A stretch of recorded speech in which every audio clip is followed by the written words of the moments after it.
It all kicks off in a hospital room, where our guy Goko jolts awake, gasping for air with his head all wrapped up. He keeps panting into the pillow, totally clueless about what's going on. With that, the kid glances out the window, watching the calm birds outside. Goko takes in the modern city skyline, packed with massive glass skyscrapers. Then, his hands start to tremble as he tries to process where in the world he's ended up. The warrior stays silent for a moment, completely baffled by the bizarre surroundings. Then, he catches his reflection in the blank TV screen and decides to investigate. Holding a mirror, the MC checks out his bandaged face and wonders who he is. But suddenly, his eye starts to throb with some serious pain. Meanwhile, the sound of footsteps echoes down the hall, getting closer to his room. A nurse calmly opens the door to check on the patient's condition. However, the woman finds the hospital bed completely empty and a total mess. She's surprised and steps into the room to figure out where he vanished. The staffer doesn't notice that the patient is hiding on the ceiling, right above the door. Gripping a pen like a weapon, Goko sizes up the place from above and wonders where he is. Ready to strike, Goko keeps the pen aimed at the nurse's neck. The MC tries to rack his brain to remember what happened to him. Just then, a flash zips through his mind, bringing back disturbing visions from the past. The story rewinds 500 years, revealing a figure sprinting through the mountains. The warrior tears through the forest at an insane speed, not even thinking about stopping. With his teeth clenched in tension, he pushes his own body to its absolute limit. His muscles even start to pop from the intense pressure of the top effort. The impact of his high-speed run causes the fibers in his body to start tearing.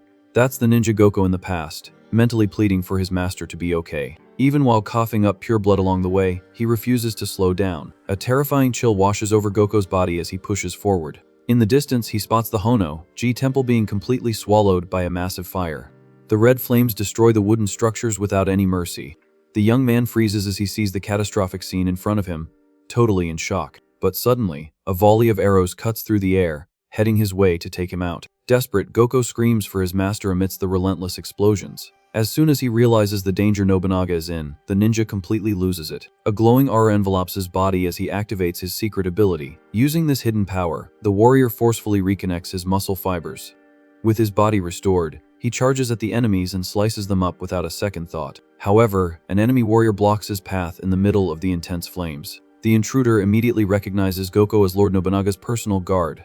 The warrior glares at him with hatred, ready to plow through this obstacle. The opponent is Ryuga, the infamous slayer of 999 men. Wasting no time on small talk, Goko shoots like a lightning bolt toward Ryuga. Ryuga scoffs, saying it's rare for a ninja to show his face, and that he'd love to slice it up. With that, Ryuga gets into an eye stance, preparing an incredibly fast strike. The slash unleashed from this position tears through the air at a ridiculous speed. But Goko isn't fazed and swiftly slides under the deadly blade. In a brutal move, our MC shatters his opponent's sword in an instant. Ryuga's so-called sound barrier speed looks like a turtle to Goko's eyes. Utterly shocked, Ryuga can barely believe his strike was crushed with bare hands. He then notices the glowing energy tattoos appearing on Goko's face. Before he can react, Ryuga takes a blow to the face, discovering a terrifying power. That absurd level of power radiates the true essence of a legendary ninja. Using all his strength, Goko unleashes his ultimate combat art all at once, before Ryuga's lifeless body even hits the destroyed courtyard floor. With that, the MC pushes deep into the temple's burning ruins. However, the scene he finds inside is completely heartbreaking. Lord Nobunaga is riddled with arrows like a porcupine, lifeless. Goko freezes in place, feeling his world crumble at the sight of this painful tragedy. Suddenly, a sneak attack comes from behind,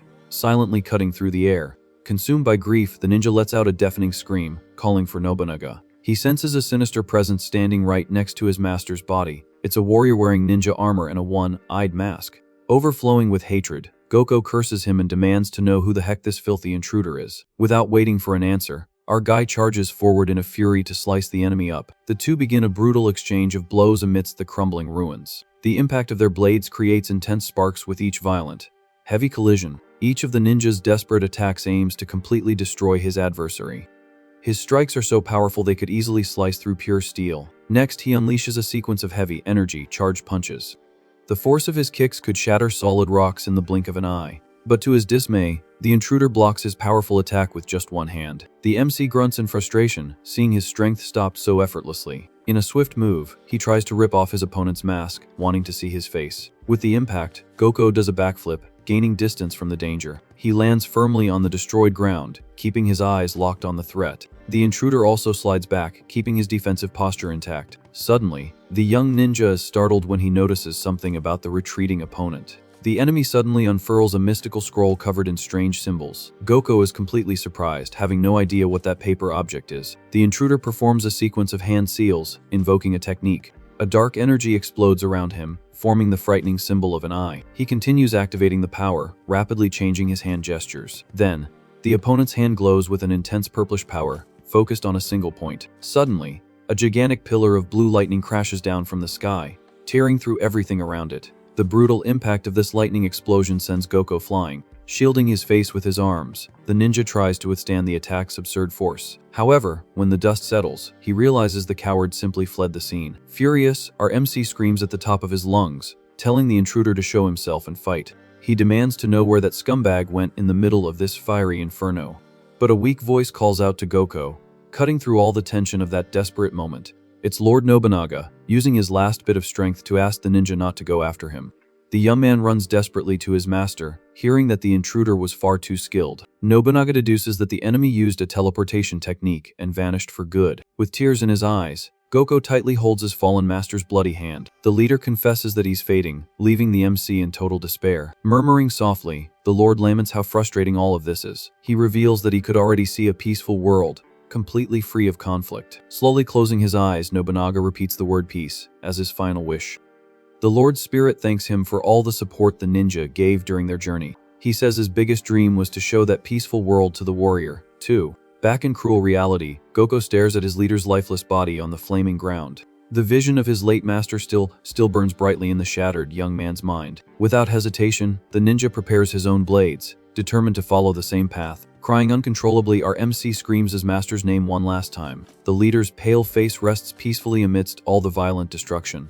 With that, Goko plunges his own blade into his body without mercy to end the pain. This extreme act is the final sacrifice to accompany his lord in eternal rest. He accepts that this is the only possible fate for a ninja loyal to his master. Bleeding profusely, the young man wonders if such a thing as peace truly exists in the world. Having lived in a constant age of war, he had never seen a single shred of calm. However, the warrior firmly believes in it because his lord was able to see the future. So he decides to blindly trust in that peaceful vision before departing from this world. Enveloped by a blue aura, Goko asks to be reincarnated in an era without wars. The fatal blow finally tears through his insides, ending his life right then and there. The story jumps forward 500 years, showing the facade of a large hospital. In a doctor's office, the physician calmly asks the patient to repeat his name and age. Our MC replies that his name is Hattori and he's a 17-year-old student. The professional reviews the tests and confirms that the young man can be discharged. Habari listens in silence as the doctor praises his near-miraculous recovery. Out on the street, the doctor says goodbye, advising the student not to push his body too hard. At that moment, he remembers the tense instant when he almost took out the nurse. With some internal relief, the young ninja is thankful he didn't do anything stupid. Walking calmly through the modern streets, he reflects on this bizarre situation. The ancient warrior's soul has taken over this body that was in a deep coma. The painful memory of his master passing away in the burning temple still haunts him. He perfectly remembers the brutal blow he dealt to his own abdomen to end it all. Looking at his own hands, the young man confesses he doesn't understand how he got this new life. The city's clear blue sky brings a strange feeling to the former warrior. He calmly watches little kids happily playing with a dog on the sidewalk. The innocence of that common street scene captures our MC's curious attention. With a serene expression, Hibari finally understands that this is true peace. Feeling the breeze, he realizes that living in the era his lord dreamed of isn't so bad. But the comfort soon fades as he tries to get used to these very different clothes. Complaining about the tight uniform, he remembers he has to attend something called high school. Suddenly, a group of sketchy-looking thugs spots the student in the middle of the street. The gang's beefy leader approaches, mocking the fact that he didn't bite the dust. Cold as ice, the ninja analyzes the guy, noticing a complete lack of killing intent. The giant keeps walking toward him without showing any real hostility. Sizing up the situation, the warrior instantly deduces that this troublemaker is a friend. The guy reaches him, rubbing our MC's head and demanding a more cheerful greeting. Sifting through scattered memories, the young man tries to confirm if the big guy's name is Kumazawa. Keeping a serious posture, he greets the big dude using the newly remembered name. The guy loves the obedient attitude and jokes that it put him in a really good mood. He comments in a menacing tone that the knock on the head changed the kid's personality. Grabbing Habari's neck, the guy suggests they get back to enjoying school life together. The tight grip doesn't intimidate the ninja, who just stares back with unshackable calm. Our MC focuses only on the idea that this school thing is a place for fun. In his past life during the Warring States period, he never even considered feeling any joy. Determined to embrace this new chance, he agrees that he's looking forward to this fun. The troublemaker gets hyped by the answer and calls for everyone to head to their usual spot. Being dragged along by the group, the young man realizes he's never walked arm in arm with a friend before. Walking toward the school, the former assassin accepts that this must be the long-dreamed of peace.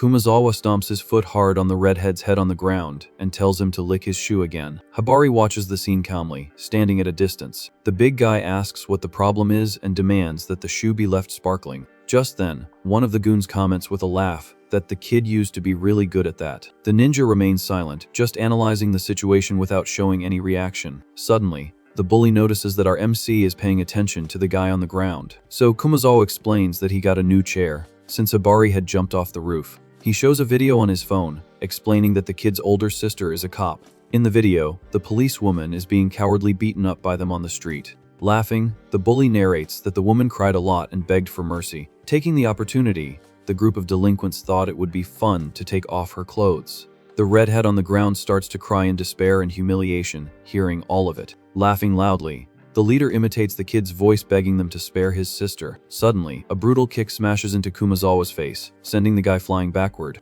Angry and surprised, the fallen bully tries to figure out where that hit came from. Everyone stares in shock at Habari, who has his leg extended after the attack. In reality, the ninja doesn't understand the concept of licking shoes or recording videos on phones. However, he clearly recognizes that this giant dude is incompatible with peace. Without changing his expression, the warrior states that there's nothing uglier than picking on the weak. Totally outraged by the kick, the big guy gets up, questioning what he just said. Our MC only wanted to stop the assault, having no intention of starting a fight there. Mockingly, the troublemaker thinks Habari doesn't remember anything and challenges him to prove his courage. Accepting the challenge, the young man raises his leg, saying he'll start by teaching him how to lick shoes. Hearing that makes the leader's blood boil with rage instantly. Cracking their knuckles, the entire group gets ready to crush the ninja all at once. Laughing hysterically, Kumazawa thinks the kid left his memories back at the hospital. He promises to drill this lesson into the kid's head with a lot of beatings and pain. With fury in his eyes, the giant charges forward, throwing a punch with all his might. Caught off guard by the tranquility of this new world, our MC lets his guard down. The enemy seizes the perfect opening, focused on destroying his face with the heavy blow. A punch cuts through the air, but Hibari senses the threat just an instant before. The habit trained for years in the past kicks in on its own, without him even thinking. Like an automatic reflex to shut your eyes against dust, the ninja's body reacts.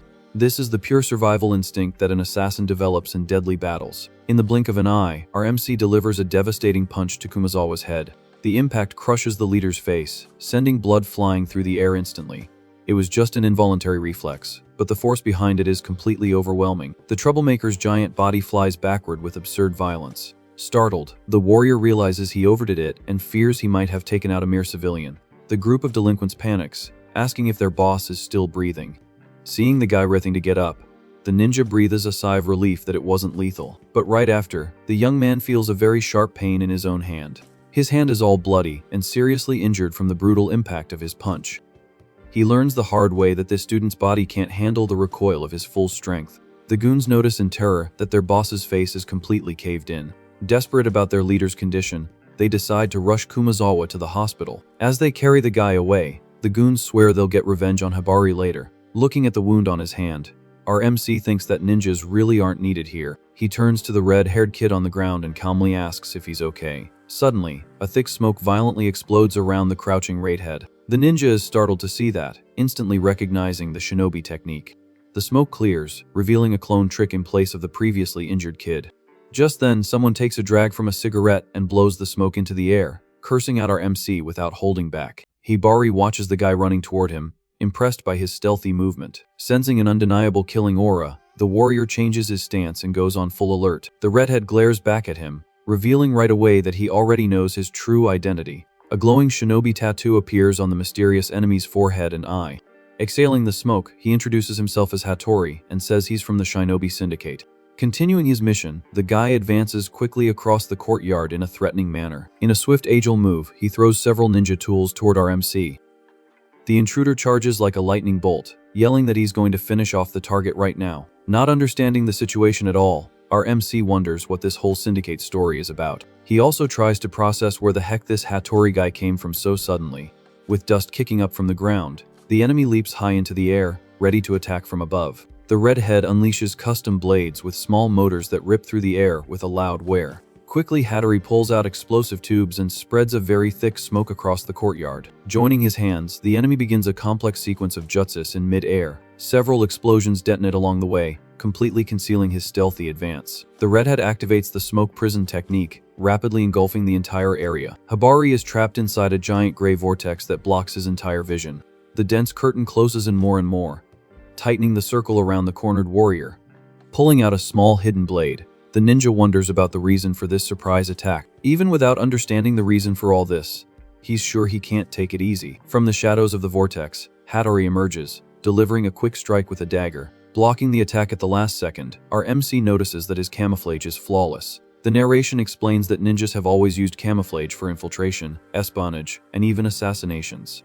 This was essential for them to carry out their secret missions in the middle of ancient cities. They often posed as weak and harmless people, or even honest and trustworthy citizens. Hiding their claws under a public mask, they infiltrated daily life until it was time to strike. That's when the assassins would finally show their fangs and take off their targets' heads in a completely lethal manner. Back in the fight, Hattori reflects that the redhead was just hiding behind that pathetic act. The warrior is impressed, noticing how the enemy managed to conceal such a sharp, killing intent. Being the foundation and greatest secret of ninjas, our MC immediately recognizes Hattori's high skill level. He then wonders in shock if, even in this modern era, shinobi are still hidden everywhere. Seizing the opening, the intruder attacks from within the smoke, asking if the target is lost in his own thoughts. In a quick reflex, the young man manages to dodge the sneak attack that came from very close. But the dense smoke around him continues to obstruct his vision, making him quite annoyed. Violently, the redhead unleashes a heavy downward stab that the warrior struggles to block. The impact makes our MC grit his teeth, feeling the absurd force of that direct attack. Wasting no time, the enemy swiftly retreats and vanishes back into the gray vortex in the courtyard. Gliding through the shadows, Hattori perfectly camouflages himself in the thick curtain without a trace. The attacker's voice echoes through the smoke prison, warning that the kid will never find him in there. Completely cornered, Hattori shouts, asking the guy to wait a moment. He tries to tell him that he has no intention of fighting, and demands to know what the heck is going on. However, the only response he gets is absolute silence circulating throughout the school district. Keeping his guard up, the warrior notices that a very dangerous ninja is lurking like a serial killer. Hidden in the mist, the redhead just focuses on his target, coldly declaring that he's hunting his prey. Our MC analyzes the environment, noticing that the guy has completely erased his presence from the area. With his experience, he recognizes that it's a smoke technique derived from the fire style. It's a type of silent takedown used by specialists focused on pure stealth tactics. The intruder accuses the young man of living in hiding without registering with the Syndicate and finds it highly suspicious. Being completely honest, the student retorts that he doesn't know anything and just wanted to live in peace this time. But the enemy lets out a mocking laugh, calling the kid a liar for talking about peace at a time like this. A quick, stealthy kick emerges from the smoke, aimed directly at our MC's leg. The attacker adds that someone seeking peace would never be working as a ninja assassin. Shocked as he loses his balance, Hattori realizes too late that the blow came from a smoke clone. He notices with a start that it was just a phantom arm appearing to trick his combat perception. Giving no quarter, the real Hattori drops from the sky, firing several blades, and telling the target to perish right there. The warrior curses the situation, accepting that things were exactly as he had imagined. Closing his eyes calmly, the young man accepts the sad reality that this world hasn't changed all that much. A sharp kunai cuts through the air, flying dangerously straight toward his exposed neck. In that brief instant before the blade hits him, our MC accepts that he's facing a very strong opponent. A bluish aura begins to cover the kid's body as he deeply regrets this whole situation. With eyes glowing with power, he concludes that peace, 500 years after the age of war, is just a pipe dream. Unleashing his energy in the center of the thick curtain, the ninja decrees that the bloody era never truly ended. Completely focused, the young man's posture shifts to that of a true, ruthless warrior, ready for the kill. A brutal blast of wind radiates from his body, deflecting the blades and instantly destroying the smoke prison. The redhead is stunned to see his perfect technique undone, as he was using the smoke to track heat and movement. That tactic would give the enemy an absolute advantage in a deadly game of hide and seek against anyone. But the intruder starts to break into a cold sweat, feeling the crushing pressure of the presence he just awakened in the courtyard. A storm of intensely colored energy swirls violently around our MC without stopping, Completely paralyzed with shock, the redhead stammers, unable to comprehend what level of strength that is. The power radiating from the student is so dense and colossal that it forms a giant, terrifying figure in the air. Terrified, the assassin curses, saying the aura is so massive he can't even locate where the kid is. Desperately, the attacker looks around, trying to find the target's real position amidst the energy. Suddenly, he gets a deadly scare, noticing our MC positioned silently right behind him. With a cold, piercing gaze, Hibari simply declares that he has won this clash decisively. Keeping the blade to his rival's neck, he warns that he would have already taken him out if he were an enemy, and repeats that he knows nothing. Trembling with fear under the threat, the redhead questions who the heck this monster is. Talking about different eras, the warrior calmly steps away and reveals his true ancient name, admitting that he has reincarnated in this era. This confession makes the intruder let out a scream of total shock upon hearing that legendary name from a student's mouth. With the tension easing a bit, our MC lowers his guard while the other guy continues to tremble badly. Casually twirling his own weapon, the young man reinforces that this is the truth of the whole confusing situation. He then points at the redhead, demanding that the guy explain things and show him where to get some decent food. The attacker's eyes remain wide as he thinks about the absurd consequences if this kid really is Goko. Watching the warrior walk away so calmly, Hattori thinks this whole story is completely insane.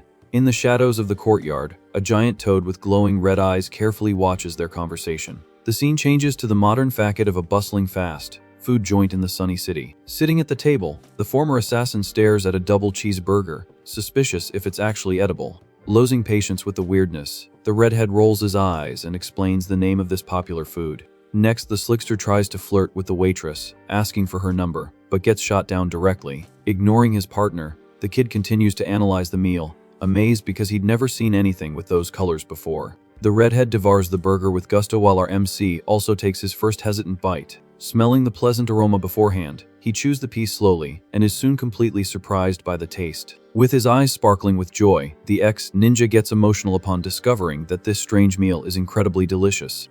Changing the subject, Hattori starts to explain about the famous modern ninja syndicate known as Shinoran. He reports that all current shinobi are required to register before taking control of any area. The organization deals with society's heavy-duty issues involving trafficking, firearms, and extreme street violence. Agents are also sent to directly intervene in the brutal wars between Yakuza gangs. To solve these problems that the police can't handle, an official license to use ninjutsu is mandatory.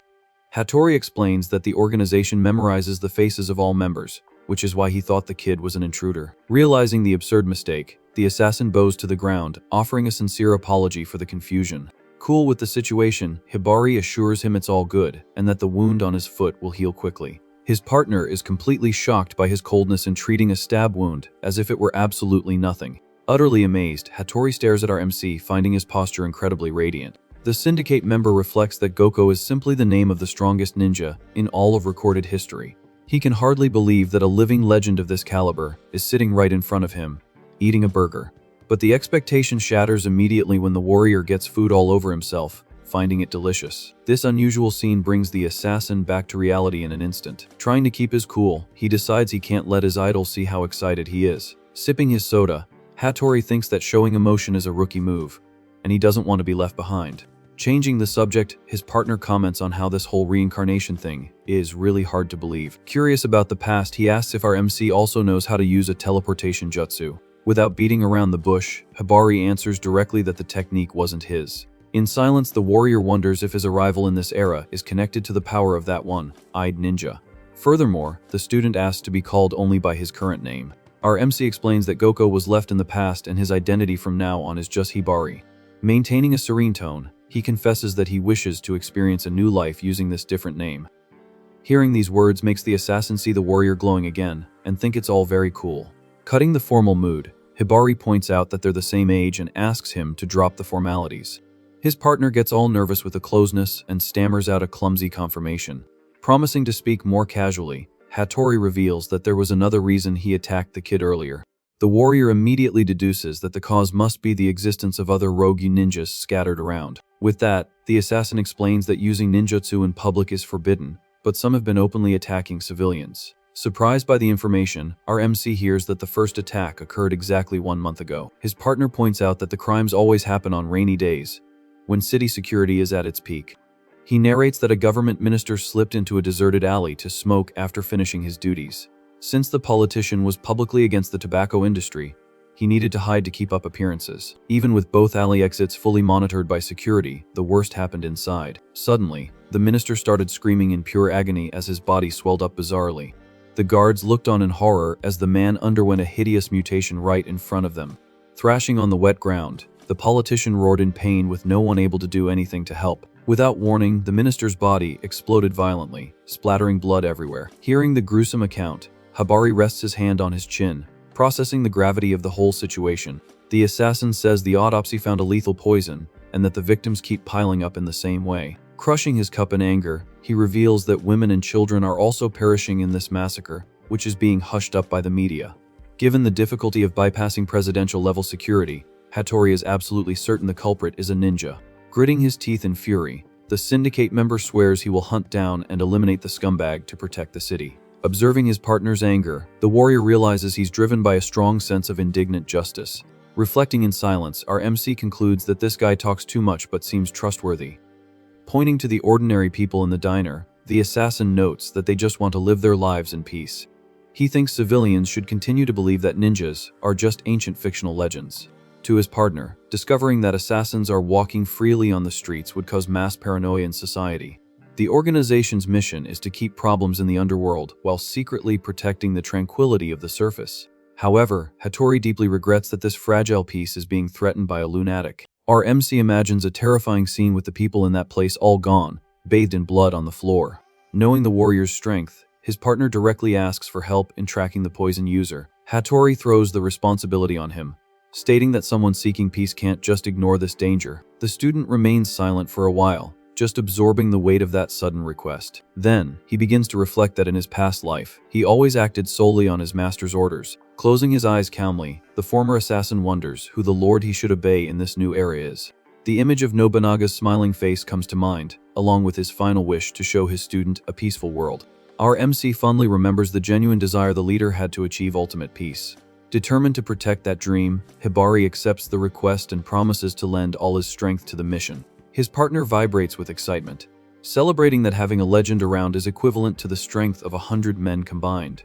Already getting things moving, Hattori grabs the kid's phone, asking for his number to stay in touch. But the warrior is confused, not quite understanding the concept of giving a number to someone else. The assassin lets out a tired sigh, realizing the kid has no clue what a smartphone is. Touching the modern device's glass screen, our MC confirms that this strange object is the so-called phone. However, his partner gets a huge shock when he sees missed call notifications from a woman on the lock screen. In the late afternoon, a red-haired girl waits impatiently in front of a residential condo. Walking calmly along the sidewalk, Hattori approaches the young woman without any rush. Annoyed by the delay, she yells, asking where the heck the student has been all this time. Caught off guard by the intense scolding, the warrior shrinks a little and apologizes for being late. The girl demands he open the door so she can take a shower, complaining about how tired she is from carrying her bags. Getting closer, our MC starts sniffing the young woman's scent in a very weird way. She notices the smell of fast food and scolds him for eating junk right after getting out of the hospital. In a lecturing tone, the student reinforces that the kid knows very well that type of food is pure poison. Hearing the word poison makes the former assassin's gaze turn serious in an instant, remembering the mission. In the memory from the diner, his partner read on the phone that the college student's name was Amami Yu. Hattori explained that the young woman was an acquaintance of the kid's mother and was tasked with looking after him at home. Totally smitten by the girl's beauty in the photo, the assassin was shouting, asking if she was some famous model. Not quite understanding the family dynamics, Hattori calmly asked if he should go meet this woman. Showing a map app, his partner confirmed that yes, and pointed out the exact way to his house. However, the Syndicate member had a worried expression, muttering that it would be fine, but leaving a hint of suspense. Walking the kid through the streets, Hattori warns him to be careful, reminding him that you never know who might be a ninja. Just then, a light rain begins to fall as our MC carries the heavy bags.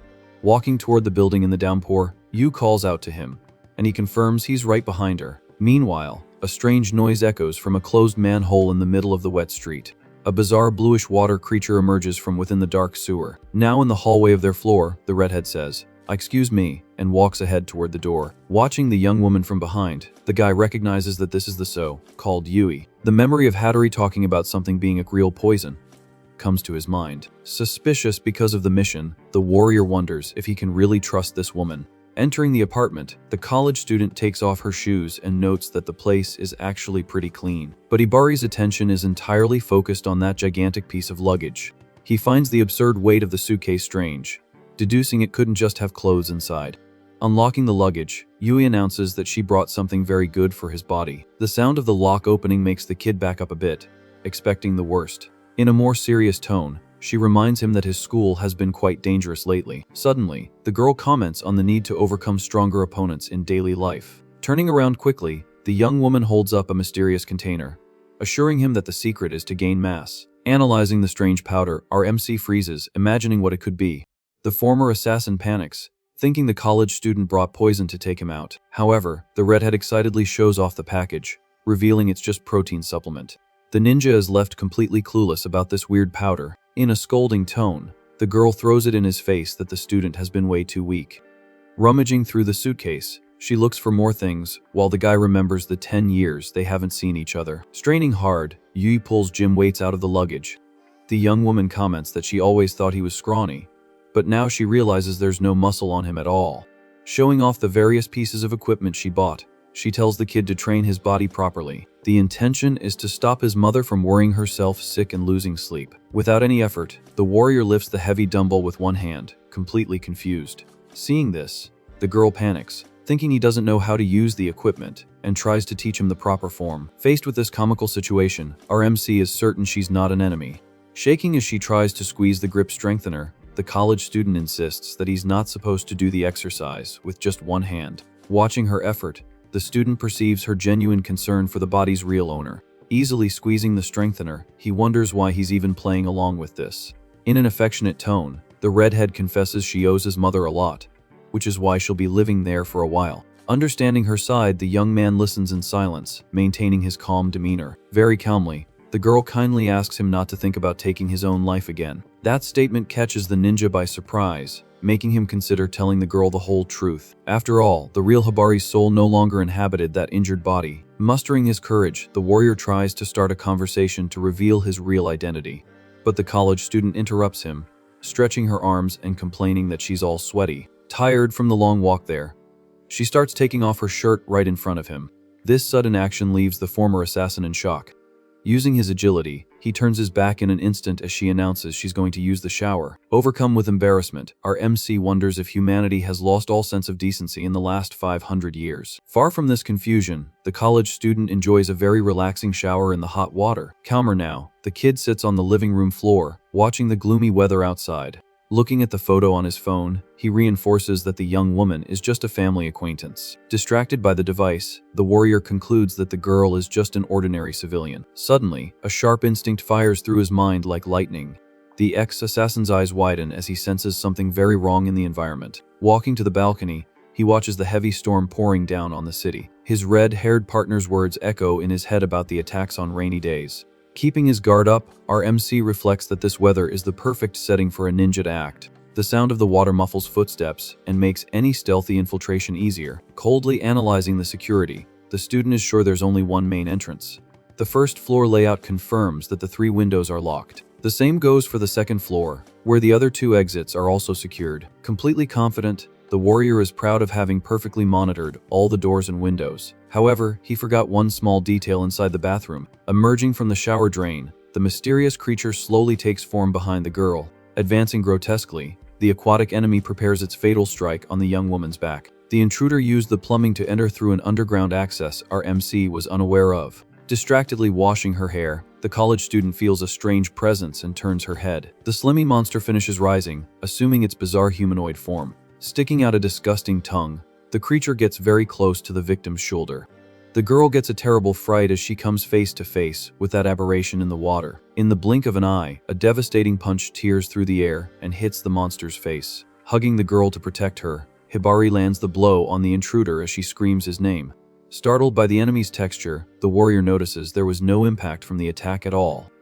The punch simply goes through the creature's body as if he were hitting pure water. Shielding the college student with his arm, the student tells her to stay hidden right there. Wrapped in a towel, the redhead agrees, completely terrified by the insane situation. Wasting no time, the ninja dashes into the hallway, wanting to draw the threat away. Dripping across the floor, the aquatic creature gruesomely reconstructs itself, in the middle of the living room. Facing the water beast, the ex-assassin is certain that this guy is a ninja. Laughing sinisterly, the water monster stares at the kid in the middle of the hallway. The intruder praises our MC for noticing his silent infiltration. But Hibari retorts that he's terrible at hiding his bloodlust and demands to know who sent him. Ignoring the threat, the creature pulls a small goldfish out of its body and asks if it's listening to their chat. Mocking the kid, the monster calls him an idiot, assuring him he'd never reveal his secrets. However, the assassin considers spilling the beans if the student hands over the woman from the bathroom in exchange. This absurd proposal leaves the warrior completely shocked and outraged. The enemy continues to rave about the girl's beauty, thinking she looks like a magazine model. With malice in his voice, he claims that the tears of women like her are delicious right before their end. Faced with such disgusting filth, the ex-assassin maintains his composure and says he's understood everything. Enveloped by a powerful aura, our MC declares that he's sending him straight to the underworld. Wasting no time, the ninja advances at an absurd speed and lands a very heavy punch on the enemy. Taunting the kid, the aquatic creature warns that water can be a brutally terrifying force. He then swiftly activates a secret ninja technique called fluid possession. The warrior is shocked to realize his punch caused absolutely no damage to the opponent's face. Transforming into a lethal stream of water, the monster attacks from below, aiming to pierce the student's heart. In an immediate reflex, our MC tries to defend himself with a blow that passes right through the creature. The action has no effect, and the young man realizes in shock that the intruder can completely liquefy his body. Seizing the failed opening, the slime quickly wraps around the warrior's neck and mouth. The monster threatens to block his airways from the inside to suffocate him to his demise without mercy. The ex-assassin tries to pull the water off with his hands, panicking as he can't get a grip on it. The gruesome intruder begins to force its way down the young man's throat in a cruel and agonizing attack. The narration explains that the biggest problem in this bizarre fight is precisely the enemy's elemental attribute. Traditional ninjutsu is broadly divided into 5 basic elements of nature for battles. A ninja who undergoes very rigorous training ends up manifesting one of these magical natures. However, in some rare cases, certain fighters can develop unique elemental attributes. The smoke technique used by his red-haired partner, for example, is just a variation of the fire art. But the legendary Goko never manifested any of these magical affinities throughout his entire life. By focusing absurdly on physical training, he ended up becoming the strongest ninja of all. In other words, that warrior's fighting style exclusively uses his own body as a great weapon. For a fighter accustomed to heavy physical blows, facing a mass of water is very dangerous. This detail makes that confrontation the worst possible scenario for the warrior's pure skills. With that, the intruder takes advantage of the vulnerability to violently descend down the young man's throat. Lacking air in his lungs, the student suffers while the creature laughs sadistically at the situation. The monster taunts him, saying it has invaded his body and there's no way to escape the internal drowning. Drawing strength from beyond, our MC charges his aura, assuring that he still has a card up his sleeve. Focusing his vital energy into his right hand, he prepares to use an insane physical ability. In a single destructive punch, the warrior completely shatters the wall of his own apartment. Surprising the meddling enemy, the ex-assassin simply jumps from the building toward the asphalt below. The water creature follows the swift freefall, completely stunned by the kid's reckless decision. Trapped inside, the assassin wonders out loud what the heck that brat is thinking. He speculates that the deep asphyxiation has driven the student completely mad. After all, leaving a covered area to go straight into a heavy downpour gives an immense advantage to a water monster. The creature makes guttural sounds, warning that the abundant rain has sealed his fate for good. But the intruder is soon truly frightened by the young man's serene posture as he lands on the ground. Fully infiltrated, the monster guarantees that suffocation will only be a matter of time. He reflects angrily that no one in their right mind would jump from a building like that so impulsively. The young man's tranquility irritates the intruder to no end, thinking the kid is trying to make a fool of him. Furious with the audacity, the creature tries to force itself to believe that the jump is a pure bluff. Pressing the painful asphyxiation, the assassin swears he will not back down from the fight. The water forcing its way down his airways makes the kid writhe, clutching his own neck for lack of oxygen. The monster screams, telling its prey to tear its own throat out in sheer desperation and just kick the bucket. Ignoring the debilitating pain, Hibari concentrates energy into his feet, breaking a solid piece of the ground. In a violent leap, he kicks the pieces of stone, gaining an absurd boost into the air.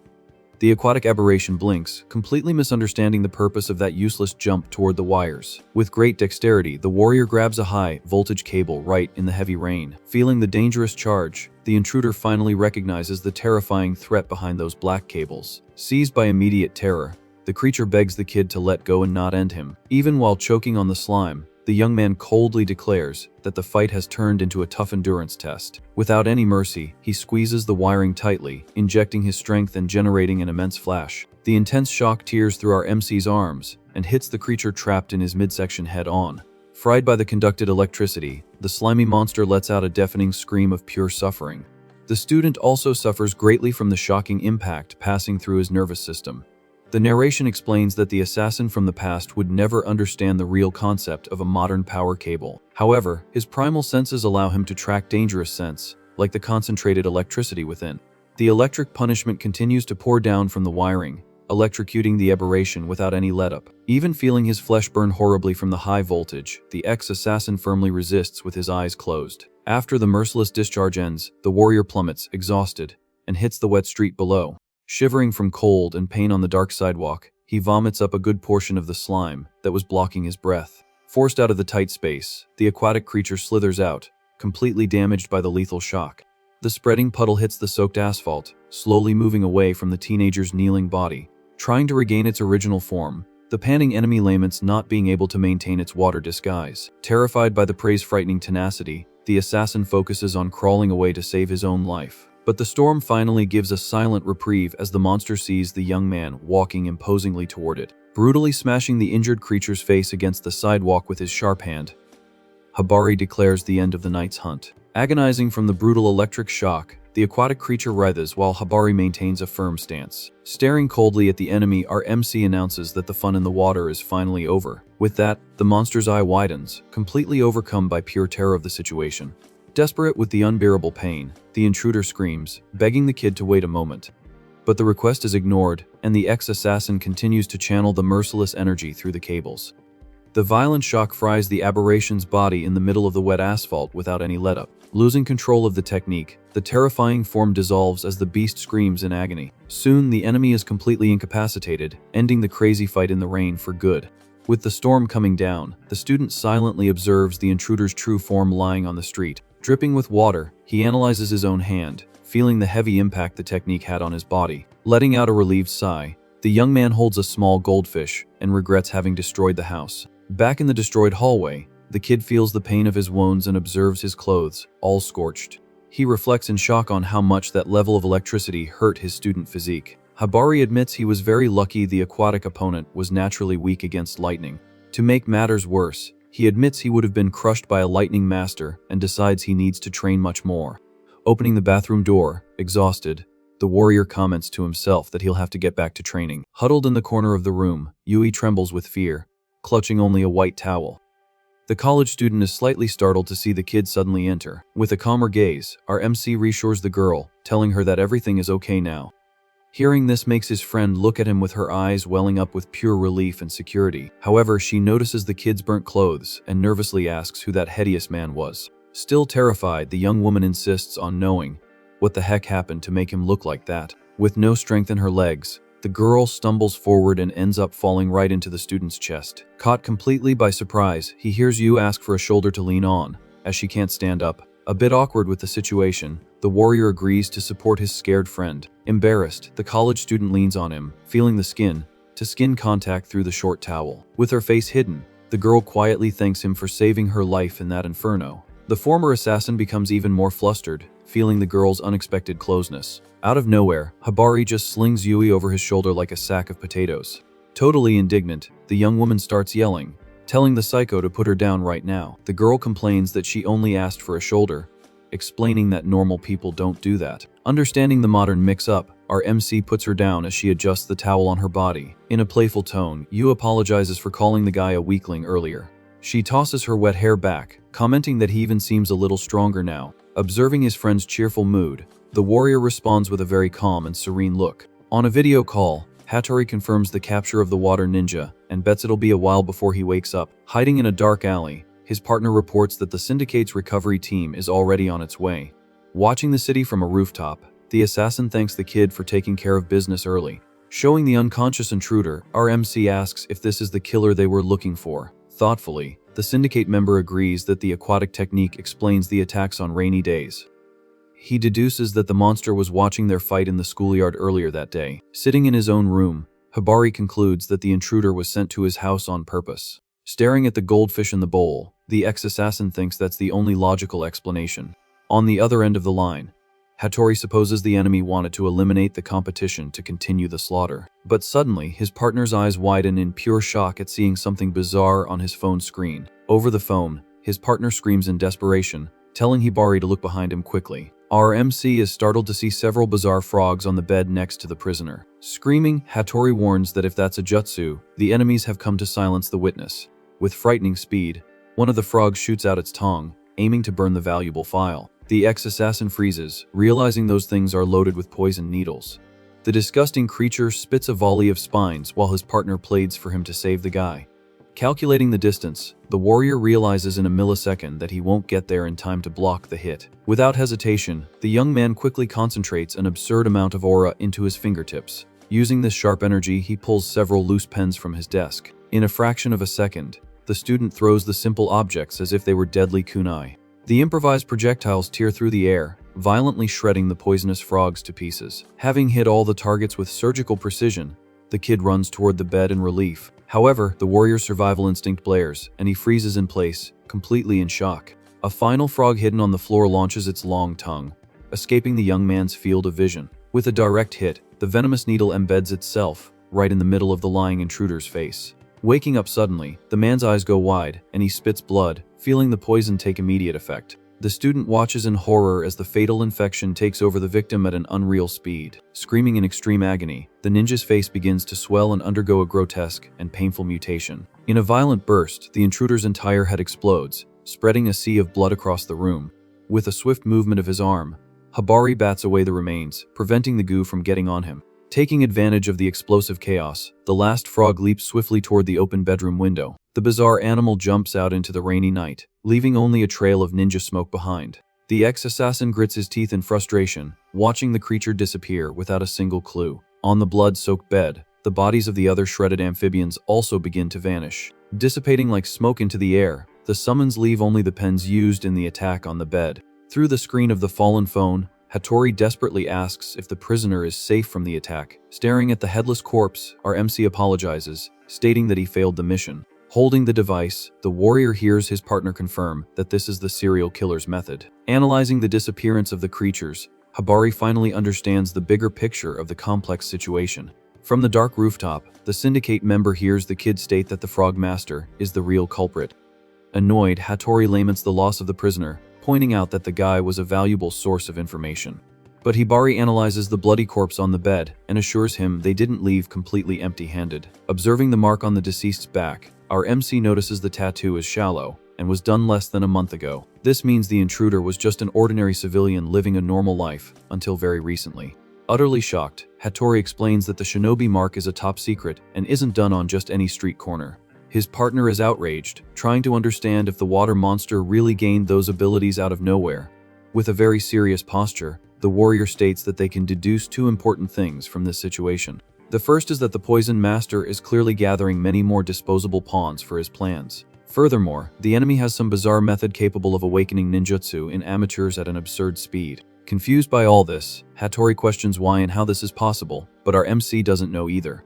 The worst part of this whole story is that any civilian in the entire city could end up awakening these powers. If the situation gets out of control, this crowd of skilled newcomers could start taking each other out in the middle of the streets. Faced with this danger, the assassin quickly suggests that the Syndicate examine the water corpse as soon as possible. He believes that drugs or surgeries might have left some trace on the test subject, and the student agrees immediately. Staring at the full moon from the rooftop, the Syndicate member decides to summon the kid to go with him to the base. Hattori recognizes the absurd gravity of the case and says he wants to introduce the kid to the head of the operation. Still standing in his own wrecked room, the ex-assassin just agrees to the invitation over the phone.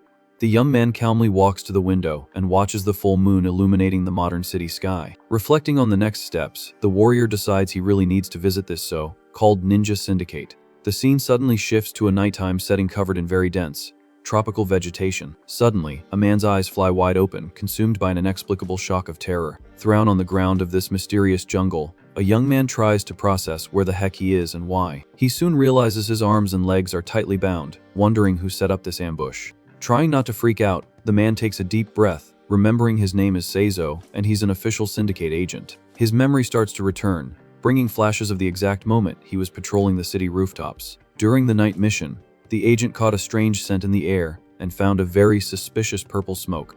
But before he could react, the poisonous fog overtook his body, making him plummet straight from the building. Back in the bizarre jungle, Seizo instantly concludes that he was sedated by that gas and dragged to this captive location. Completely vulnerable on the ground, the ninja swallows hard, knowing he's unfamiliar with both the location and the enemy. Straining to move, he feels the hot, humid air on his face, certain he's in a forest. Just then, an absurdly loud and distorted croak echoes right next to the scared prisoner's head. The agent freezes instantly, feeling a deadly chill run up his spine as he sees the creature. Suddenly, the sound of calm, heavy footsteps crushing leaves breaks the tense silence of the vegetation. A mysterious figure slowly approaches through the shadows and notes with cynicism that his prey has finally woken up. The macabre woman with red hair and a bizarre four-eyed mask comments that he was sleeping quite well. Still tied up and in shock, Seizo demands to know who this crazy person is, staring down at him like that. Using a completely mocking tone of voice, the enemy points to herself, playing dumb. She toys with the young man's desperation, asking if this is some kind of guessing game with a prize. Maintaining the coolness of a professional, the agent decides to stall the woman while trying to dislocate his own bones. However, as he strains against the ropes, he realizes in terror that his entire body is completely numb and paralyzed. An intense weakness overcomes his muscles, leaving his arms feeling like lead on the damp earth. Observing the failed attempt, the kidnapper laughingly warns that the prisoner will only be able to move his head. The woman sadistically explains that the ninja's body is now just a big jar of pure neurotoxin. Understanding the terrible situation, Seizo connects the dots and accuses the woman of being the poisoned serial killer. She's flattered by the reputation, but calmly assures him that she's not the one responsible for making the deadly toxin. Presenting the small frog in her hand, the villain reveals that these little guys are the true creators of the poison. The woman pets the colorful amphibian, admiring how it looks like a rare, sparkling jewel in the darkness. Spraying a liquid directly into the creature's mouth, the enemy explains the process of generating the lethal toxins. With great malice, she reinforces that her only job here is to diabolically ensure the creatures are fed. The frog swallows the food instantly, while the kidnapper details that she uses strong poison to create an even worse one. This disgusting feedback loop forces the amphibian's organisms to develop very extreme toxins. Circling the fallen victim, the masked woman confesses that making these mixtures is a lot of work, but the result is worth it. Furious with the cruelty, Seizo shouts in outrage upon discovering that all the deaths in the city were just a test.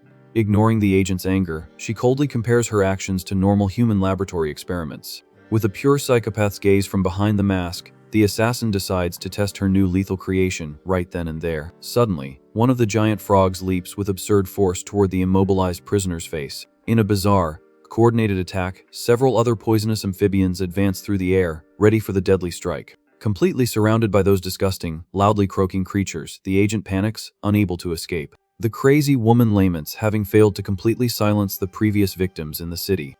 The grotesque memory of the man exploding proves that the current poison still leaves a very obvious physical trace.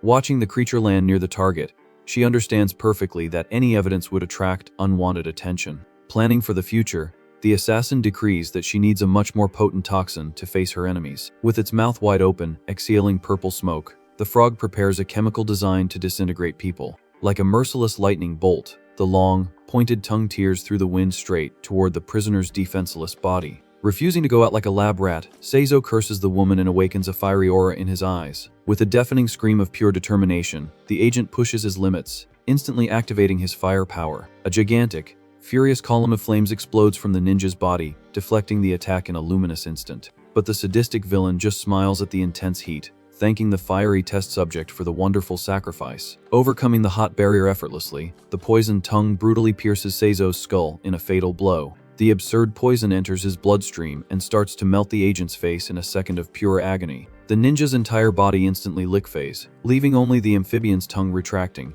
Collecting the chemical remnants of the attack, the masked woman admires the vial, confirming the mixture is impeccable. Staring at the puddle of melted clothes on the ground, she attests to the destructive power of that flesh-disintegrating toxin. Completely fascinated by her own sick power, the enemy holds up the little creature, declaring the success of her art. Celebrating maniacally under the moonlight, the serial killer smiles, satisfied with the experiment's conclusion. It all continues at Tokyo Station, with the large building lit up in the middle of a very cold early morning. Far from the usual bustle of people, Hibari and Hattori silently descend in a secret elevator. 180 meters underground, there is a huge, traditional mansion hidden in the darkness. That bizarre and silent place is the official and highly protected base of the Shinoran Ninja Syndicate. Walking through the illuminated stone courtyard, the duo calmly approaches the main entrance. Our MC is truly impressed by the idea of such a giant structure existing so deep underground. Just then, a little girl in a kimono appears, holding an old cage and welcoming the two. But suddenly, the large red parrot inside opens its beak and greets the kid, calling him a ninja. Surprised to hear the bird speak like that, the ex-assassin listens as the bird apologizes for its appearance. The animal introduces itself as Manson, revealing he is the Grand Director of the secret Shinoran organization. The duo pays close attention as the bird decides to get straight to the point about the real reason for their visit. Manson announces in a serious tone that he's going to test the kid, explaining that his technique uses animals. The leader says he's speaking directly from his quarters and introduces the little girl as Shizu, his personal caretaker. Whispering on the side, Hattori comments that the boss always pulls this trick and no one at the base knows his real face. Maintaining formality, the parrot apologizes for the whole mystery, begging the student not to be offended. Understanding the situation perfectly, Habari replies that exposing one's identity is always a matter of life or demise. Our MC finds the leader's level of caution very natural, and the parrot thanks him for his sensible empathy. Cutting the formal mood, the red-haired partner gets curious and directly asks what kind of test it will be. Very excited about the situation, Hattori assures them that the student is tough as nails and should join the poison mission immediately. Speaking calmly, the director reassures the young man, stating he has no doubts about the recruit's absurd skills. However, to issue an official syndicate license in the city, Manson explains that he needs to follow certain protocols. The leader firmly points out that it's impossible to grant any authorization without first understanding the warrior's power and element. Without a second thought, the ex-assassin confesses very clearly that his fighting style has no magical element. To the duo's momentary surprise, the parrot calmly replies that he was already aware of this little historical detail. The bird recalls that in the past, the kid fought depending only on a monstrous physical enhancement of his own body. Without manifesting any natural power, the legend focused solely on raw muscular strength and was still crowned the strongest. That was precisely the warrior's brutal style in the tense era, when war dominated every corner of the country. But the director points out a very important fact, stating that this huge reputation was stuck in the past era. Now, the reincarnated legend inhabits the ordinary physique of a teenager, which completely changes the rules of the game. With this crazy change in the host, Manson suggests the strong possibility of the young man developing new elemental affinities. Realizing the boss's brilliant logic instantly, Hattori slaps his own head, admitting he hadn't thought of that before. The leader continues his explanation, detailing that ninjutsu is basically the manifestation of nature's force flowing through the flesh. So if the user's physical structure is different now, the old abilities might naturally adapt as well. At that moment, a black cat appears, meowing softly, and walks slowly down the hall until it stops near an isolated candle. The parrot directly asks the kid if he isn't at least a little curious to discover his potential new attribute. The yellow-eyed feline stays very still, observing the bright fire illuminating the darkness of the rustic floor.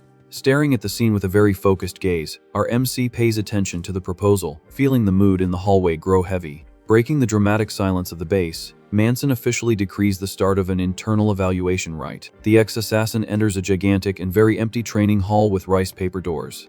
Outside in the dark, his red-haired partner and the little girl wait anxiously, watching the new recruit's every step. Habari sits on the floor in a more casual style, facing the old golden stand holding the candle. Taking a deep breath to calm his mind, the warrior slowly closes his eyes and joins his palms in a classic meditation pose. The narration explains that he begins a complex sequence of hand positions known as the 9 fundamental syllables. Each gesture, executed rapidly, has the main purpose of refining the user's internal power for the tests. Completing the correct form with great agility in the shadows, the student concentrates his energy in a continuous flow. Ninja theory says that by properly forcing these body seals, a person can extract any dormant magical power from deep within. Watching in amazement from the corner, Hattori lets out a shocked whisper, seeing the kid's body glow with an intense golden hue. The power radiating from Hibari illuminates the entire training room, as if it were a lighthouse in the dead of night. Even the great director, through the bird, comments quietly that he didn't imagine such a monstrous amount of accumulated power. The intensity of this presence is so absurdly dense that the caretaker starts to tremble uncontrollably, feeling the pure pressure. Cowering in the dark hallway, the little girl covers her face, barely able to withstand the weight of that force crushing her lungs. Noticing the terrified girl's critical state, Manson quickly orders her to keep her eyes closed for safety. The leader warns with concern that the little one hasn't trained enough to withstand such an aggressive aura with all 5 senses. Obeying her master immediately, she squeezes her eyelids shut, breaking into a cold sweat in an attempt to endure the wave of absurd power. Meanwhile, the ancient rite continues to act as the ideal and perfect method for analyzing the properties of raw nature. The rule is very straightforward. If the hidden attribute is flame, the little fire grows stronger, and if it's earth, it changes color completely. Opening his eyes in the midst of the blinding glare, the ex-assassin stays alert, waiting for the famous magical reaction in the small candle. Focusing extremely hard on his hands, the young man channels everything he can, hoping to finally discover which magic has chosen him. However, the small flame on the golden stand remains exactly the same size and shape as when it all began. Seeing the fire completely still and unresponsive, the red-haired partner blinks, not understanding a thing, and chokes out a question. Totally lost by the lack of physical impact in the room, Hattori indignantly asks what the heck went wrong with that test. Still holding the mystical pose, our MC replies in a rather disappointed tone that he didn't notice any change in the environment. The kid glances at the tiny flame out of the corner of his eye, while the bird turns its head, trying to process the epic fail. Quickly undoing the seals from his sore hands, the student lets out a sigh, finding this whole drawn-out process too tiring. Casually scratching the back of his neck, the warrior gives a slight smile, concluding that, unfortunately, he still has no magic in his body. Hearing his friend accept his mediocrity makes the red-haired partner let out a shrill scream of total shock and fall backward awkwardly. Getting up slowly afterward, Hibari leaves the hall, stating that fighting with just his fists was never a problem anyway. Completely frustrated with this boring ending, his colleague throws a fit, saying he was really hoping to see some cool jutsu there. Hidden in the silence of his secret room, Manson analyzes the event, muttering that all of this was incredibly bizarre, to say the least. The Supreme Leader wonders how someone can force so much raw life energy and still maintain a complete magical void. Setting aside his complex thoughts for a while, the imposing bird calls the little caretaker, startling her slightly. The ninja director tells the girl to carefully retrieve the candle from the floor, swearing he will subject the material to in-depth analysis. Even without understanding the reason for this strange order, Shizu nods, staring at the lit yellow flame. Abruptly changing the subject, Manson turns to the group on the stone floor and finally declares the official end of the long exam. Shortly after, the boss arranges for a briefcase containing an official tactical license, formally handing the position over to the kid. Holding his new license, our MC just lets out a grunt, agreeing with the situation. The parrot informs him that the use of ninjutsu is now permitted in the city, as long as the kid stays in the shadows. The director advises that showing the document will solve any problems if an agent questions his identity. Manson quickly changes the subject, revealing that the autopsy results for the water ninja are finally in. Hearing this news puts the duo on high alert, ready to pay close attention to what the boss has to say. The little girl hands over a scroll containing the report details, and the bird tells them to burn it after reading. With that, the ex-assassin takes the green tube directly from the small caretaker's hands. Curious, the warrior wonders if that object holds any real clues about the so-called Poison Master. Manson declares that the young man is now officially part of the Syndicate, and asks him to use his power for the sake of peace. Maintaining a firm and confident posture, the student assures him that he has always fought for this peaceful goal. Back on the surface during the day, the pair of partners arrives at the main entrance of their high school. Analyzing the open scroll, the redhead comments, impressed, on the high probability of the information. His partner reveals that the clues clearly indicate the assassin is hiding inside that school. Sighing in frustration while eating his snack, the Syndicate member questions if this deduction is really true. Using his firepower on a single finger, Hattori burns the secret document, following the order to destroy it. Our MC warns that the attack on his house indicates the enemies already know both of their faces. Understanding the danger of the situation, the redhead concludes that they are at a crushing tactical disadvantage. However, the warrior isn't the least bit intimidated and calls out the hidden adversaries for an open fight.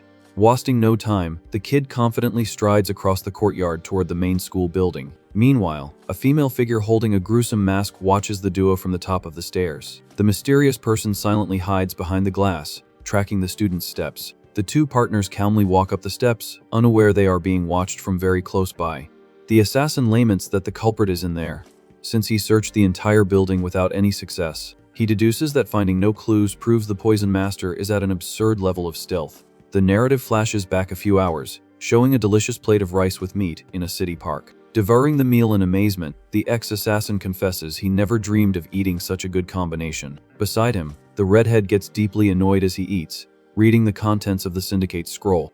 Ignoring the tension, The young man praises the meal while his partner praises the boss's great investigative work. Finishing his bite, our MC gets curious and asks what the confidential report in his friend's hand says. The agent points to the text, confirming that the water enemy was indeed just an ordinary civilian until a few days ago. The report details that the monster's name was Jisoo, he was single, and worked directly for the water department. The guy had a minor criminal record but was dedicated to his job and deeply loved his pet fish. The boss collected all the deceased man's fish, and Shizu watches the animals swimming peacefully in a spacious aquarium. The redhead finds the leader's action very noble and continues to focus on the main information in the final report. The medical examination found a microscopic needle mark on the corpse that was almost completely missed during the analysis. Putting the pieces together, the partner yells with certainty that the power emerged because of this bizarre injection into the skin. The Syndicate member notes with surprise that the investigation managed to trace the manufacturer of the seized medical equipment. Using the vision of night birds scattered across the city, the boss tracked the mysterious delivery route of the needles.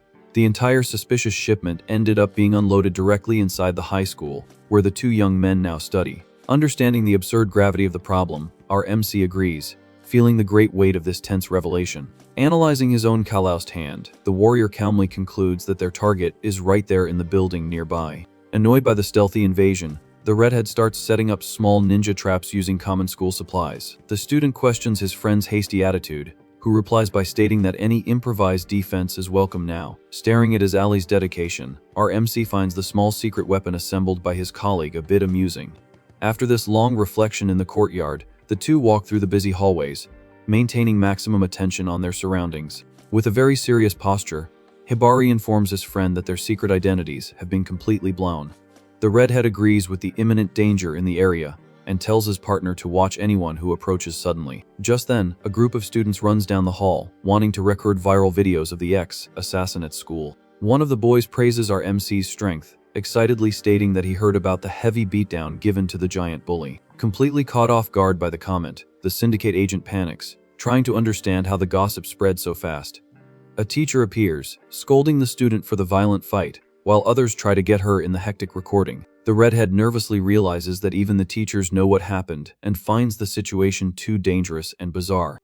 He quickly remembers that the gang would never tell the whole school about their own humiliating defeat in that isolated alley. Surrounded by the crowd of students pointing phones, his partner panics, not knowing who the hidden enemy is. Feeling the pressure of the closing circle, Hattori yells for his friend, warning that things have gotten completely out of control. The ninja terrifyingly deduces that if the poison master attacks while hidden in the chaotic crowd, they'll be completely lost. Maintaining an enviable coolness amidst the confusion, the warrior states that someone secretly watched their fight in the alley. The narrative shows that one of the assassin's poisonous frogs spied on the entire fight against the gang from the shadows of the wall. The kid directly accuses the mysterious killer of spreading these rumors on purpose to cause this chaos throughout the school. Accepting the trap set against them, our MC understands that trying to flee would only make all the students chase after them. With their identities revealed and students frantically advancing down the hall, a quick action becomes necessary. Holding a small coin between his fingers, the ex-assassin calmly suggests they take a drastic and very bold action. In a brutal and extremely fast move, the kid flicks the coin, launching the metal as if it were a cannonball. The small metal object hits the large glass window of the hallway with overwhelming and utterly deadly force. With the extremely violent impact, the glass shatters completely, sending sharp shards falling everywhere.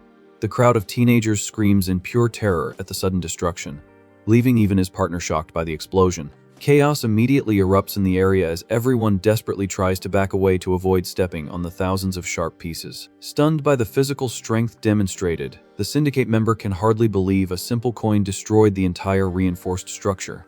Walking slowly through the blocked path, the redhead observes the scattered shards on the school floor and perfectly understands the plan. The scattered pieces of glass form a dense barrier of sharp traps, completely preventing the crowd's careless pursuit. The school bell rings loudly all of a sudden, and the teacher hurriedly orders all the gossips back to their respective classrooms. The woman mutters irritably that she'll call the cleaning crew and says goodbye to the student before going to handle the mess on the floor. His partner admits with relief that the tactic stopped the students from getting closer, but tensely points out that the real danger is still there. Showing no sign of being shaken by all the madness, our MC states very calmly that he has finally understood the whole setup. Staring down the hallway with a very sharp gaze, The ex-assassin declares with conviction that he has just discovered the enemy's true identity. Walking through the halls, the ex-assassin decides it's now his turn to attack to avoid being caught off guard again. He goes to the student guidance office, observing the room through the glass window. Inside, a teacher is calmly preparing a hot drink. Noticing the young man's arrival, the woman says she even secretly bought some sweets for them. The kid enters the room, greeting the counselor very dryly. The teacher's tone changes immediately, telling Hattori to stop pretending and hand over the apology letter. Without beating around the bush, our MC directly accuses her of being the poison master. Just then, the shards from the shattered window in the hallway begin to fall, drawing everyone's attention. The young man explains that he took advantage of the exact blind spot created by the big commotion on the floor. Using the crowd's distraction outside, he reveals that he attacked everyone at the same time, without exception. The student explains that he launched several tiny wooden needles in a non-harmful attack. However, the real goal was to test people's reactions to being hit stealthily. He throws it in the woman's face that she was the only person in that crowd who managed to dodge the blow. The kid firmly points out that these small needles are the most basic hidden weapons of any ninja. To the warrior, that reflex proves she feared being poisoned, an attitude completely impossible for an ordinary civilian. Hattori asserts that this woman is the true mastermind behind the carnage haunting the city. Adopting a bizarre and sadistic expression, the teacher finally admits that she has been unmasked by the student. Wasting no time, the warrior brandishes his pen, prepared to slice and eliminate the enemy right then and there. The woman scoffs at the threat, thinking she no longer needs to maintain the facade of a harmless body. With that, she releases a strong purple aura, quickly activating a transformation technique in the middle of the room. Our MC is slightly startled to see the shinobi mark glowing brightly on the enemy's body. The disguise of a fragile woman begins to unravel, giving way to a completely muscular torso. The business suit rips completely, revealing the adversary's true gruesome and hulking form. The young man is very surprised to witness such an extreme physical alteration happening in front of him. Observing the monster's aggressive posture, he is absolutely certain that his suspicions were correct. The ex-assassin soon realizes he's dealing with a very veteran and experienced ninja in deadly combat. Showing off his new dark look, the villain named Mogai stretches while the kid analyzes all that bodily brutality. The killer confesses he thought his disguise was perfect, praising the student's sharp eye for discovering him. Suddenly, the intruder starts to imitate strange frog sounds, assuming an animalistic attack position on the floor. Overcome with rage at being discovered, the poison master swiftly advances on the young man. Maintaining his coolness, the warrior closely follows the enemy's every bizarre movement. The masked man charges relentlessly and attempts a brutal blow directly at the young man's face. With great agility, the student slides under his rival's arm, escaping the lethal charge unscathed. But immediately after, our MC is startled to see a dangerous surgical needle appearing out of nowhere. Using all his brute force, Mogai tries to stab the kid with the poison-filled needle in a furious downward thrust. With the failed strike, the villain sticks out a slimy tongue, wielding the syringe like a poisoned dart. Hattori does several backflips, fleeing the unpredictable reach of that sticky weapon. He realizes that fighting against that erratic style is terrible, as even a small scratch would mean certain doom. The enemy lands nimbly on top of the school desks, forcing the young man to keep his impenetrable guard up.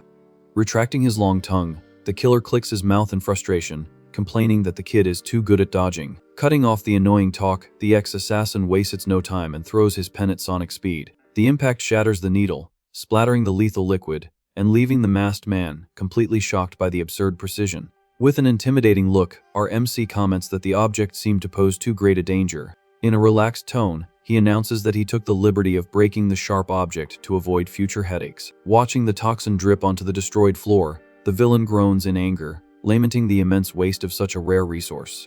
The poison ninja furiously explains that creating these toxins isn't like mixing common pharmacy medicine. The villain proudly explains that a single drop of that liquid instantly decimates a civilian.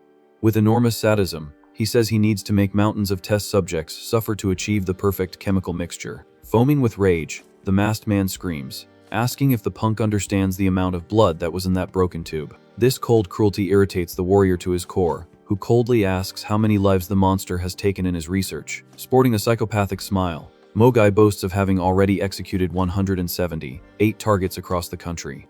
Cruelly mocking his victims, the criminal claims he makes an absolute point of memorizing the number of his fallen test subjects. Hearing all that sadistic insanity awakens a terribly dense and dark aura around the ex-assassin in the middle of the room. Unable to contain his explosive hatred, the student shoots forward like a swift demon to shred his opponent. However, the killer says a mommy used name out loud, interrupting the attack's relentless fury in a millisecond. The warrior stops his blow mid-air, hearing the villain ask in a disgusting tone how the young lady is doing.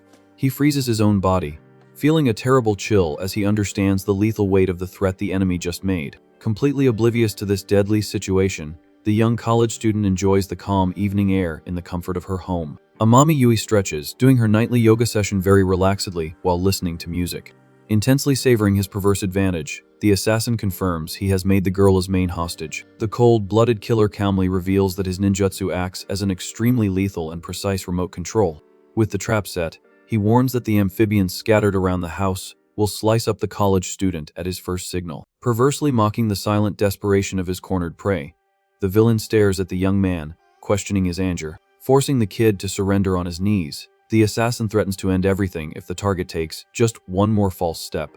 Maintaining the sharp cruelty in his voice, the monster decrees that any suspicious movement will immediately cost the young woman her life. The masked man tilts his macabre face, smiling at the ex-assassin's tactical inferiority as he's immobilized on the floor. Sprawled on the floor like a weird creature, he proudly explains how he camouflaged the animals, waiting for the best opening. A monstrous legion of poisonous frogs emerges from the shadows, preparing to crush the target who cannot fight back. Letting out a deafening laugh that echoes off the school walls, the ninja demands total submission, telling the warrior to just accept his demise. However, our MC lifts his face with great serenity, pointing out that taking hostages is one of the most basic tactics of cowardly shinobi. Exuding a crushing electrical storm, the young man dares the villain, telling him to try and pull the trigger. The gravitational pressure of this absurd power makes the enemy's pupil retract in a pure state of paralyzing shock. The killer trembles hard, sweating coldly, and swallows the clear realization that he has provoked a cursed creature far worse than himself. Desperately trying to convince himself it's a bluff, the assassin panics, pointing his thin fingers at the imminent threat. Screaming pathetic orders like a cornered lunatic, he commands the entire horde of monsters to impale and slice up the student right there. Completely freaking out with rage, the assassin screams for the creatures to scatter the target's organs without any mercy. Showing not a shred of fear, Hibari waits as the poisonous attacks rapidly advance toward him. But the strikes only hit the empty floor, leaving the killer terrified as he realizes the target has vanished. Shaking nervously, the masked man refuses to believe it, since the student needed to protect the hostage. Seizing the perfect opening, the ex-assassin appears right behind the enemy and lands a fatal blow to his neck. The impact is so absurd it shatters the villain's mask, leaving him stammering strange sounds as he loses strength. With his chest completely torn open, Moge spits out a huge amount of blood, falling to his knees on the school floor. Immediately after, our MC quickly backs away upon noticing a very suspicious purple smoke coming from the fallen body. In the midst of that dense fog, the carcass of a giant frog falls, shattered and bloody, right onto the floor. Staring at the deceased creature, Hibari understands everything and praises his rival's skill in using a living creature as a decoy. This classic technique is used precisely for the user to escape danger by swapping places with a nearby object. It basically works as a perfect emergency exit for shinobi to avoid certain doom in combat. However, being able to perform this swap using a living being requires extremely high and delicate ninjutsu control. Hanging from the ceiling, Mogai boasts, revealing that this advanced escape is exclusive to remote, control-type ninjas. Mocking the kid below, the villain asks what the problem is and throws it in his face that the student had to move. Showing all his insanity, the killer lets out a disgusting laugh, preparing for the next step of his plan. He accuses the student of underestimating him and furiously warns that he will give the punk exactly what he wants. Wasting no time, the villain begins a rapid sequence of hand seals to activate his remote command. Screaming at the top of his lungs, Mogai orders his poisonous frogs to shred the college student once and for all. Meanwhile, at the house, the girl relaxes on the living room rug, completely surrounded by the aberrations ready to pounce. Obeying the lethal command, the monsters leap with all their might toward the young woman, distracted by her phone. But suddenly, a confident voice echoes through the room, warning that he would never let such a tragedy happen there. Appearing out of nowhere, the red-haired partner explodes into the air, activating his relentless smoke technique. In a devastating surprise attack, several of Hattori's clones slice up the amphibians before they can touch the girl. The poisonous creatures are completely massacred, falling bloody and lifeless to the living room floor. Finishing his smoke style, the agent strikes an imposing pose, while Yu holds her breath with her cheeks puffed out. Clearing the mist from the area, the redhead laments the situation and guarantees he doesn't forgive those who attack pretty women. Taking a stylish drag from his pipe, he tries to impress the college student, promising to protect her like a shadow. Analyzing the operation's success, the Syndicate member reflects that the ambush went exactly as his friend predicted. Earlier, Habari had asked his ally to stand guard at the house, leaving the redhead quite surprised by the order. In that same conversation, the ally had worriedly questioned if the warrior could handle the poison master. With complete tranquility, our MC assured him he would handle it and focused on the bizarre precision of the amphibians. He deduced there was a high chance the enemy was a specialist in remote control and distraction tactics. Knowing this type of coward, the kid concluded that the killer would attack 2 places at once using the hostage. Back in the present, the raidhead reports over the radio that the college student is safe and asks about the situation at the school. Observing the young woman up close, his partner is captivated and admits she's even more beautiful in person. Seeing the girl sweaty from her workout, Hattori is green with envy, thinking his friend is so lucky to live with her. Biting his own pipe in pure frustration, the agent fumes with anger over this romantic detail. Cutting back to the school, Habari coldly informs the masked man that his cowardly hostage strategy was a failure. Hearing this makes the villain's veins pop with pure hatred as he realizes he's lost his only major advantage in the fight. Completely serene and radiating power, the student throws it in his face that the assassin's planning was very naive. Consumed by blind fury, Mogai tells the punk to shut up and launches an attack with several slimy tongues, but our MC easily deflects the swift blows, quickly cutting the extensions in mid-air. Staring firmly at the monster, the young man warns that he's already memorized that trick and asks if he has anything new. In an explosive and surprising advance, the ex-assassin lands a brutal kick, caving in the villain's head without mercy. The heavy blow smashes the assassin's body against the hallway ceiling, causing the glass to crack on impact. Landing with his blue aura radiating strongly, Hibari confesses that he and the college student aren't even that close. The young man's mind travels back to the beginning of the day, when he was leaving for school and the girl was waking up, yawning. Brushing her teeth in her pajamas, Yui asked the student to buy some skim milk on his way back. With a very gentle look, the girl asked him to come back early and not to be late, because she would be worried. Back in the battle, the villain recovers from the damage, hanging on the wall and spitting blood, feeling the intense pain. Preparing his lethal pen, the ex-assassin admits it was the first time in his life someone had worried about him. The memory of his friend's warm expression echoes in the warrior's mind, bringing a completely new sensation. He confesses that feeling this genuine concern wasn't bad at all, and that it softened his lonely heart. Desperate with the crushing pressure, the killer screams for the punk to stop advancing. Ignoring the enemy's panic, our MC states with a focused gaze that he has already made his decision. Enveloped in a whirlwind of energy, the young man charges like a lightning bolt, determined to end the fight to buy the milk. Observing the furious charge, the masked man sports a disgusting and sadistic expression, waiting for the perfect moment. Suddenly, Habari's eyes widen, and he stops his lethal punch inches from the terrifying monster's face. Completely paralyzed and sweating coldly, the young man realizes in shock that his body has been poisoned without any warning. Mocking the sudden paralysis, Mogai laughs bizarrely and asks if the kid didn't understand what happened. The assassin brings his macabre face very close to the motionless student, offering to draw him a picture. Full of pride and mockery, the villain recalls being called knave and asks who the pathetic scum is now. Displaying a scorpion tattoo on his chest, the monster decrees that the true art of his poison begins here. Far away in the apartment, Yui watches the late afternoon through the window, complaining that she can't have her protein.